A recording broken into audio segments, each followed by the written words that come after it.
चलो।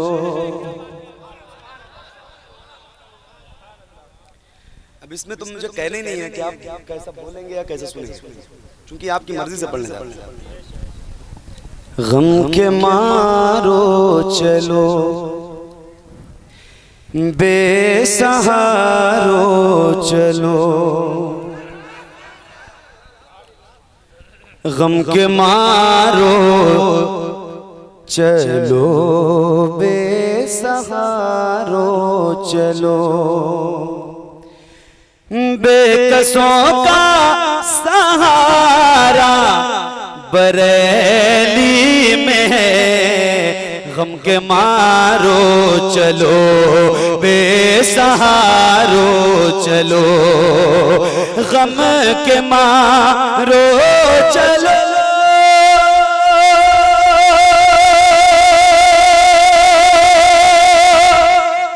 बेसहारो चलो, बेकसों का सहारा बरेली में है। एक आलम मुनव्वर है जिस जात से, एक आलम मुनव्वर है जिस जात से, हाँ वही महापारा बरेली में है। गम के मारो चलो, बेसहारो चलो, गम के मारो चलो, बेसहारो चलो।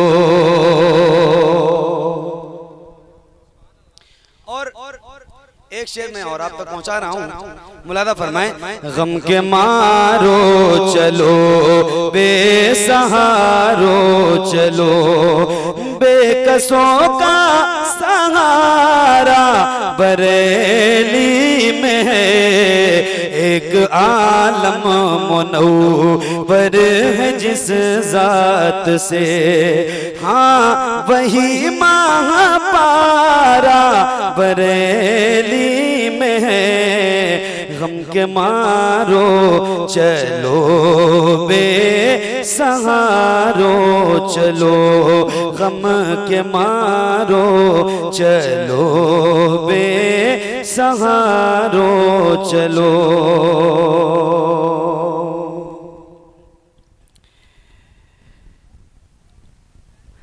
कादरी आसमां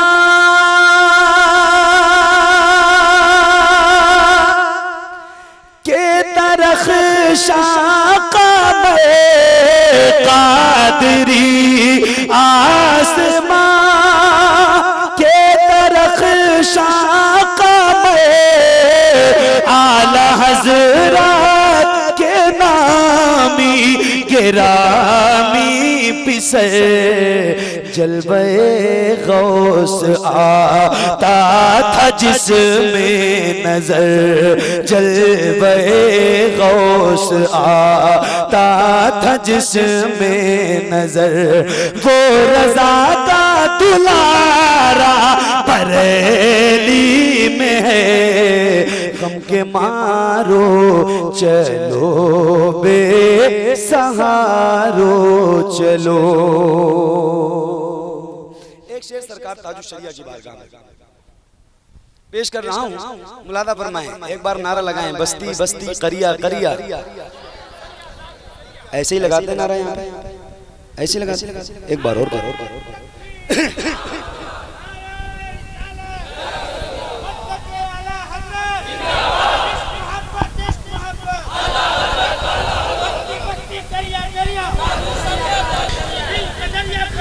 क्या बात।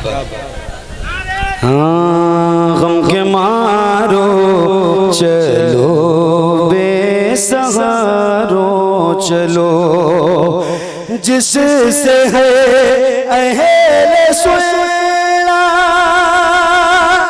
कि खेती हारी, जिससे है अहले सुना कि खेती हारी, जिसको कहते हैं अख्तर रजा अज़हरी, अरे वारिसे इल्म अहमद रजा जो बना, वारिसे इल्म अहमद रजा जो बना, फख्र अज़हर हमारा बरेली में है, गम के मारो चलो बेसहारो चलो। परवरदिगार आलम की बारगाह में दुआ करता हूँ मौला मेरे पढ़ने में आप सबके सुनने में मुझको भी ममलकते शह की गदाई मिल जाए, मैं भी खुसरू की तरह शेर कहूँ रक्स करूँ, काश मुझको कोई महबूबे इलाही मिल जाए। बहुत ही खूबसूरत लबो लहजे में आप नातिया कलाम और मनक़बत के मिले जुले अशार समात कर रहे थे। हजरात, इस वक्त आप मुलाहिज़ा फरमा रहे हैं फैज़ान हुजूर हाफिज़ मिल्लत लेकर शहजादे हुजूर अज़ीज़ मिल्लत हज़रतुल अल्लामा मुफ़क्किर इस्लाम ख़तीब बाकमाल हज़रत अल्लामा व मौलाना नईमुल हुदा साहब क़िबला मदज़िल्लहुन नूरानी मिंबर नूर पे जलवाबार है। मैं बिला ताख़ीर हज़रत की बारगाह में इल्तमास करने की सआदत हासिल करने जा रहा हूँ। ग़ालिबन हुजूर हाफिज़ मिल्लत ही का कौल है कि मछली के बच्चे को तैराकी नहीं सिखाई जाती है ना। अल्हम्दुलिल्लाह हुजूर अज़ीज़ मिल्लत के शहजादे आपके हवाले हुआ चाहते हैं। दरे अजीजी से जो रोशनी निकलती है, दरे अजीजी से जो रोशनी निकलती है तो उससे फितरते इंसानियत संभलती है, और तुम्हारे टुकड़ों पे जो कौम आके पलती है नसीब बन के जमाने का वो निकलती है। और है अशरफिया वो टेक्साल इल्मो हिकमत की, है अशरफिया वो टेक्साल इल्मो हिकमत की, जहाँ पे जर नहीं ढलता है फिक्र ढलती है। सुभान अल्लाह, सुभान अल्लाह। नहीं ढलता है फिक्र ढलती है, वो इल्मो फन के खजाने हैं तेरे कूचे में, जहाँ से सारे जमाने को भीख मिलती है। फैज़ाने सरकार हाफिज़ मिल्लत की सूरत में हुजूर शहजादे अज़ीज़ मिल्लत हज़रतुल अल्लामा हज़रत अल्लामा मौलाना नईमुल हुदा साहब क़िबला मदज़िल्लहुन नूरानी माइक पे तशरीफ ला रहे हैं। थोड़ी ही देर में आले रसूल औलादे गौसे आज़म ख़तीबे ज़िवक़ात हज़रतुल अल्लामा हज़रत अल्लामा मौलाना सैयद मसरूर राज़ी साहब क़िबला मदज़िल्लहुन नूरानी भागलपुरी मिंबर नूर पे जलवाबार होंगे। आप पुरमग़्ज़ खिताब उनका भी समाअत करने की सआदत हासिल करेंगे। मैं ये चाहता हूँ कि एक हाथ सरकार आला हज़रत के नाम पे, दूसरा हाथ सरकार हाफिज़ मिल्लत के नाम पे उठा दें। मोहब्बतों के साथ इन्होंने नबी का गुण गाया है, मुस्तफा के नाम पे ही उठा दे, है ना। अभी भी सबके सब नहीं हाथ। मैंने कहा था ना, जो हाथ ना उठाए अल्लाह उसे दुनिया से उठा ले। मेरे दोस्तों, आप हाथ उठाते हैं, इलेक्शन का दौर आता है तो उठाते कि नहीं उठाते? किसी न किसी के नाम का नारा लगाते हैं, किसी के नाम पे हाथ उठाते हैं। ईमानदारी से बोलिए, आपको कुछ मिलता है? जिनके नाम पे आप हाथ उठा देते हैं उन्हें असेंबली की कुर्सी जरूर मिल जाती है, आपको कुछ नहीं मिलता। मेरे दोस्तों, वो दुनियादार है जिनके नाम पे आप हाथ उठाएंगे तो उन्हें असेंबली की कुर्सी मिलेगी, लेकिन अहमद मुख्तार के नाम पे हाथ उठाया, दुनिया की कुर्सी न सही जन्नत की गली तो जरूर मिल जाएगी। पूरा मजमा जिंदगी के साथ दोनों हाथों को लहराए, नारा लगा ले, नारे तकबीर, नारे रिसालत, मसलके आला हजरत, फैज़ाने सरकार हाफिज़े मिल्लत, नारे तकबीर, नारे रिसालत। जाम देखा न कभी सागरो मीना देखा, जब बढ़ी प्यास तो साक़िए मदीना देखा। और घर से अल्लाह के महबूब का घर दूर नहीं, हमने काबे में खड़े होके मदीना देखा। बड़े अदब व एहतराम के साथ शहजादे हुजूर अज़ीज़ मिल्लत हज़रत अल्लामा नईमुल हुदा साहब क़िबला मदज़िल्लहुन नूरानी की बारगाह में इल्तिमास।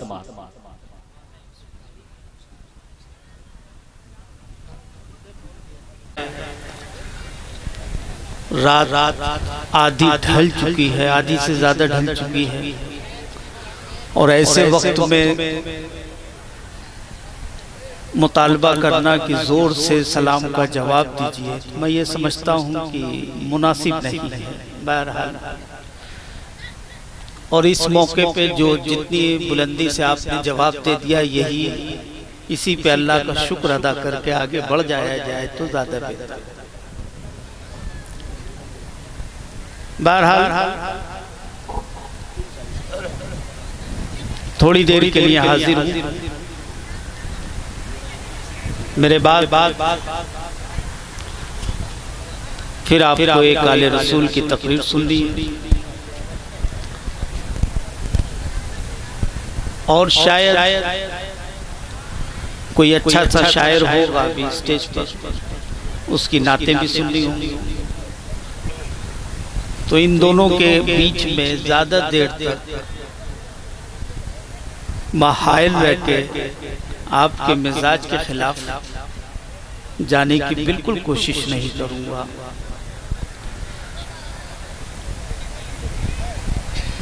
अभी शायर इस्लाम मोहम्मद अली साहब फैजी पढ़ रहे तो उस वक्त जो आपका जज्बा और जोश था देख के बहुत अच्छा लग रहा था, लेकिन माइक से उठ के हटने के बाद फिर जो आपका जज्बा रह गया उसको देख के अफसोस भी हुआ, क्योंकि उन्होंने जब वो कलाम पढ़ रहे थे तो आपके अंदर जो खुशी और जो जोश था, मैं ये समझता हूँ कि बस नात सुनने तक ही महदूद है। और जिस कौम का जज्बा इस हद तक महदूद हो कि अच्छी आवाज में अगर कोई नात पढ़े तो जज्बा आगे बढ़ जाए, जोश मार जाए और फिर सो जाए, तो वही हाल होगा जो हिंदुस्तान में इस वक्त मुसलमानों के साथ हो रहा है। माफ कीजिएगा, मैं किसी पे तंज नहीं कर रहा हूँ, लेकिन एक हकीकत बयान। नारे तकबीर, नारे रिसालत, मसलके आला हजरत हजरत अल्लामा सैयद मसरूर राजी साहब क़िबला। नारे तकबीर, नारे रिसालत।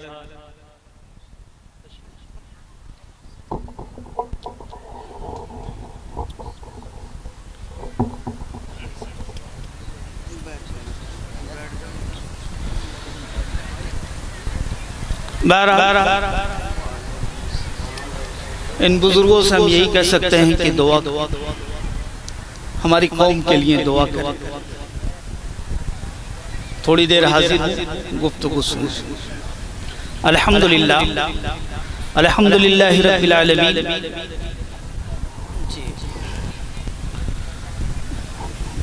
माशाअल्लाह।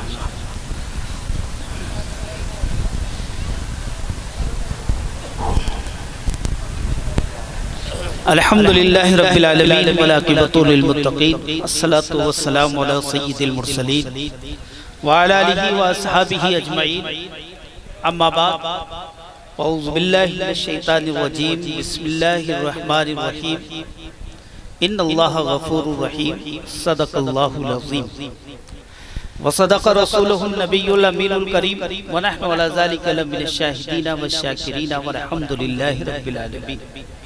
आइए हम और आप अक़ीदत और मोहब्बत के साथ दरूद पाक पढ़ें। अल्लाहुम्मा सल्लि अला सय्यदना व शफीना हबीबना मौलाना मुहम्मद व बारिक व सल्लिम सलातुन व सलामन अलैका या रसूलल्लाह सल्लल्लाहु व सलाम अलैका या हबीबल्लाह। मोहतरम हज़रात,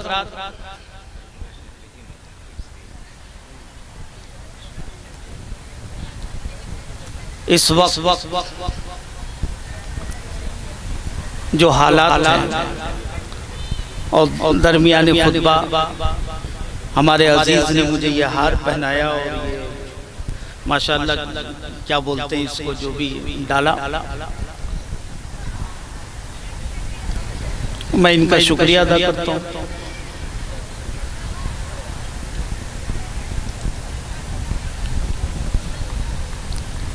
इस वक्त हिंदुस्तान के हालात जो हैं वो मुझसे ज्यादा आप लोग जानते हैं। गूगल आप चलाते हैं, नेट पे आप ज्यादा रहते हैं, मोबाइल की दुनिया पे आप लोग ज्यादा रहते हैं, हालात से वाकिफ, हर तरफ जमाना जो है मुसलमानों को मिटाना चाहता है। अभी नारा लग रहा था कि इस्लाम था और इस्लाम है और इस्लाम रहेगा। कसम खुदा कि इस्लाम रहेगा। इस्लाम पर कोई आँच आने वाली नहीं है, न इस्लाम पर कोई खतरा है, न उसको कोई मिटा सकता है, न उसको कोई खत्म कर सकता है। मेरे अजीज, इस्लाम खतरे में नहीं है, मुसलमान खतरे में है।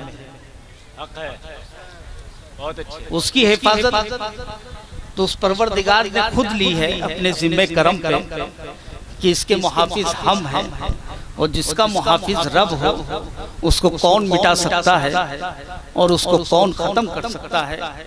हमें इस्लाम की फिक्र नहीं करनी है, बल्कि जो मुसलमान हैं इस मुसलमानियत की फिक्र करनी है और इसको बचा। इस्लाम 1400 साल से चला है और कयामत तक चलता रहेगा। इसको इसकी हिफाजत की हमें जरूरत नहीं है, बल्कि इस्लाम के जरिए हम खुद अपनी हिफाजत करेंगे। हम इस्लाम की क्या हिफाजत कर सकते हैं? इस्लाम के जरिए हमें अपनी हिफाजत करनी है और हमें अपने आप को बचाना है।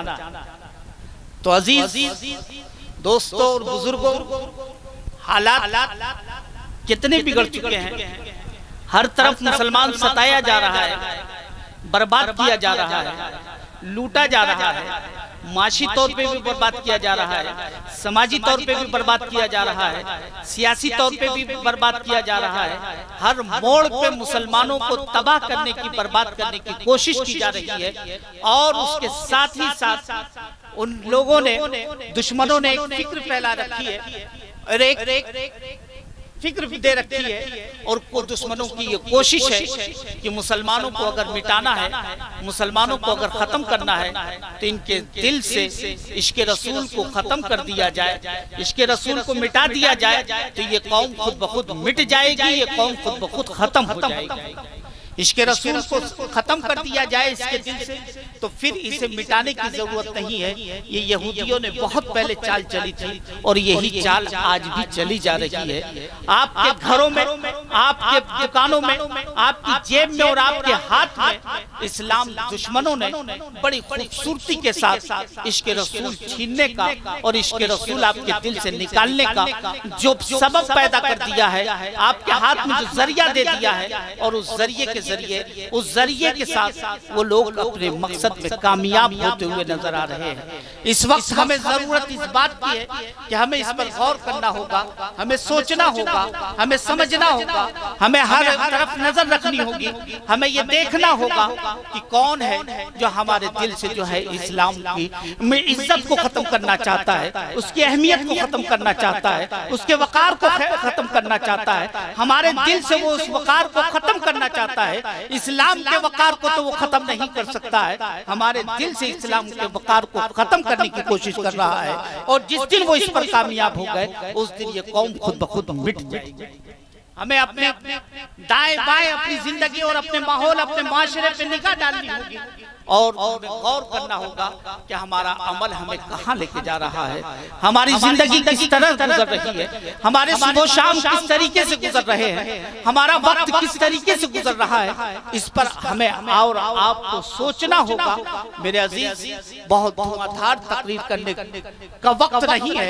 मैं भी धुआंधार तकरीर कर सकता हूँ और आपसे नारे लगवा सकता हूँ, लेकिन मुझे इस वक्त नारों की जरूरत नहीं है। मुझे कौम को बताने की जरूरत है कि मेरी कौम जाग जाए, और अगर ये जाग गई तो मेरा यहाँ बोलना भी कामयाब है और आपका यहाँ बैठ। मेरे दोस्तों और बुजुर्गों, इस वक्त सबसे बड़ा हमला जो है दुश्मनों ने मोबाइल के जरिए किया है, और हम इस वक्त, आवाज थोड़ा गड़बड़ हो रही है भैया, थोड़ा सही कर दो। वैसे भी मेरी हल्की आवाज थोड़ा बढ़ा दो भाई, वॉल्यूम बढ़ा दो, खूब देर बढ़ा दो। बात किसी की नहीं सुन रहा है, किसी की नहीं सुनी, वॉल्यूम ही पता नहीं।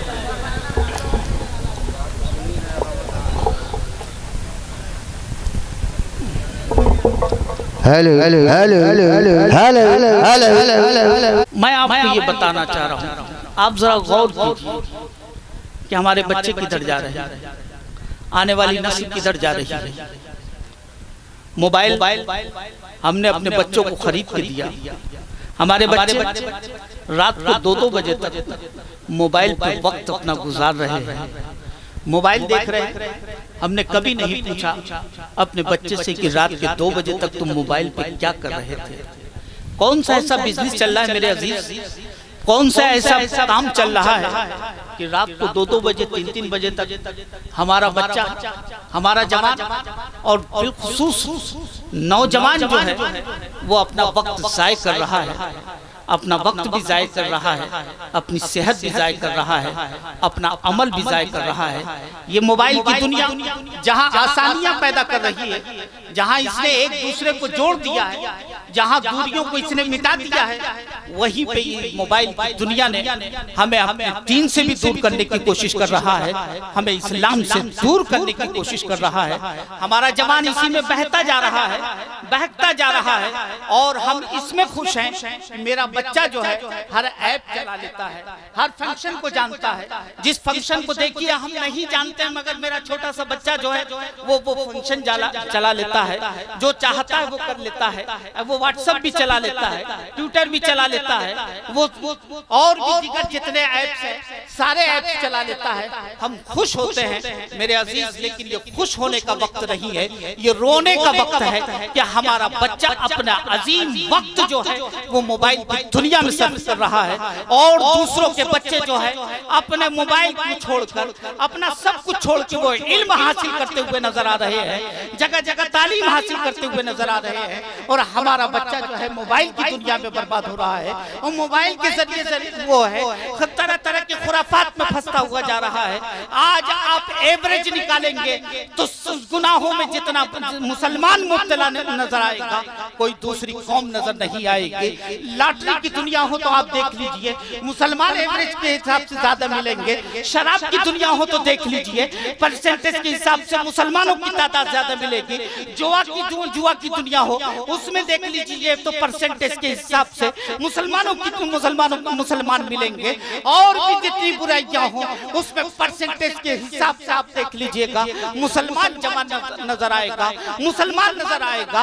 अरे मुसलमान तो इसलिए आया था कि दुनिया से वो बुराइयों को दूर कर दे, शराब को वो खत्म कर दे, जुआ को वो खत्म कर दे, नशे को वो खत्म कर दे, तमाम गुनाहों को वो खत्म कर दे। मुसलमान बुराइयों को खत्म करने के लिए आया था, लेकिन आज मुसलमान सबसे ज्यादा बुराइयों में नजर आ रहा है। उसकी सिर्फ और सिर्फ वजह यह है कि हमारे दिल से इश्क रसूल खत्म हो गया है, मोहब्बत रसूल मिटती जा रही है। और जिस दिन मोहब्बत रसूल मुकम्मल मिट गई उस दिन हमारी कौम मुकम्मल मिट, उन्हें मिटाने की जरूरत नहीं पड़ेगी। तो मेरे अजीज आज तालीम की दुनिया देख लीजिए, तालीम की दुनिया में हम सबसे ज्यादा पीछे हैं, सबसे ज्यादा पीछे हैं। और मेरे नबी का जो पैगाम था, सबसे पहला पैगाम जो था वो इकरा का था, पढ़ने का था, तालीम का था।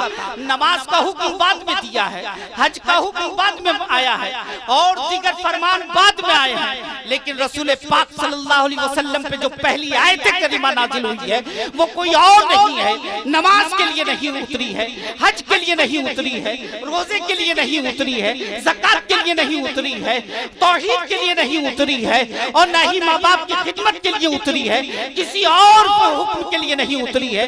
पहली आयत जो उतरी है वो इल्म हासिल करने के लिए उतरी है। लफ्ज़ इकरा से कहा गया है, इल्म के लिए कहा गया है। और इल्म के मैदान में सबसे ज्यादा पीछे मुसलमान नजर आ रहा है, मुसलमान सबसे ज्यादा पीछे नजर आ रहा है।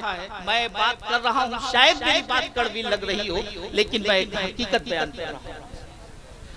मेरे जरूरत इस बात की है मेरे अजीज, अगर तारीख में बताऊं तो तारीख की दुनिया में नबी करीम सल्लल्लाहु अलैहि वसल्लम की तशरीफ आवरी से पहले 300-350 साल का जो जमाना गुजरा है, उस जमाने में उस वक्त के बादशाहों ने इल्म पर पाबंदी लगा दी थी कि कोई तालीम हासिल नहीं कर सकता। और आप गूगल की दुनिया जानते हैं, गूगल की दुनिया में जाइएगा और द डार्क एज आप जो है डायल कीजिएगा, उसमें आपको पूरी चीजें मिल जाएंगी, सारी तफसील से मिलती जाएंगी। द डार्क एज याद रखिए।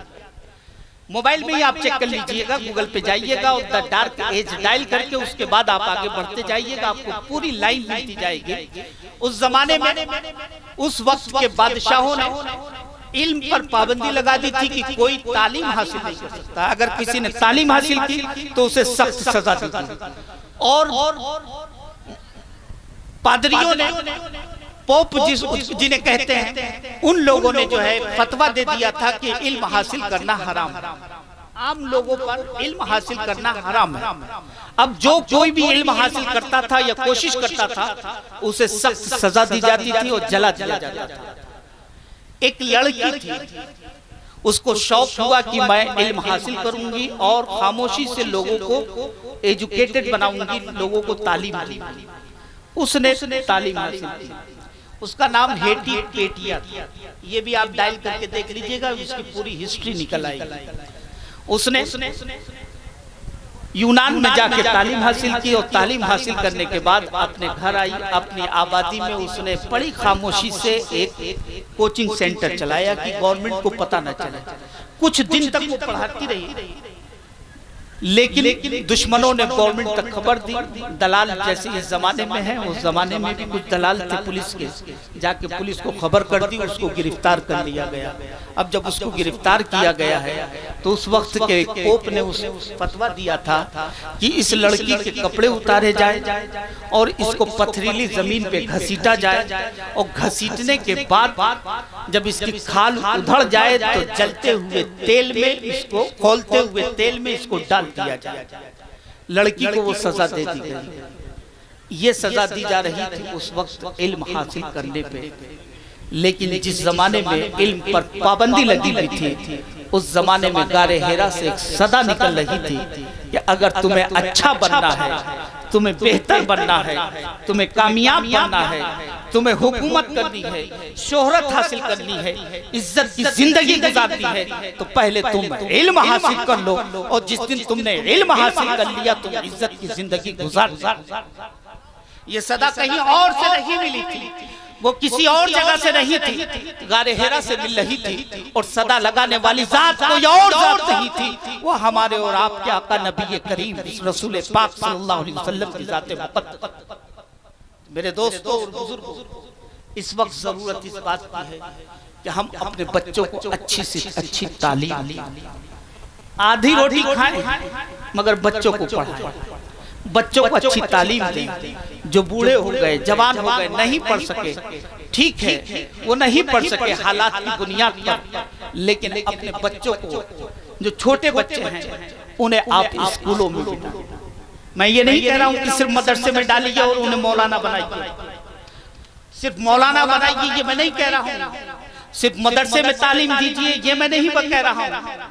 मैं आपसे कह रहा हूँ आप उनको स्कूल में भी भेजिए, कॉलेज में भी भेजिए, यूनिवर्सिटीज में भी भेजिए, अच्छे स्कूलों में भेजिए। मैं आपसे ये बिल्कुल नहीं कह के जाऊंगा कि आप सिर्फ मदरसे में भेजकर उन्हें सिर्फ मौलाना बना दीजिए। नहीं नहीं, आप उन्हें एक अच्छा डॉक्टर बनाइए, लेकिन पहले उन्हें एक अच्छा मुसलमान बना दीजिए। आप उन्हें एक अच्छा लायर बनाइए, लेकिन पहले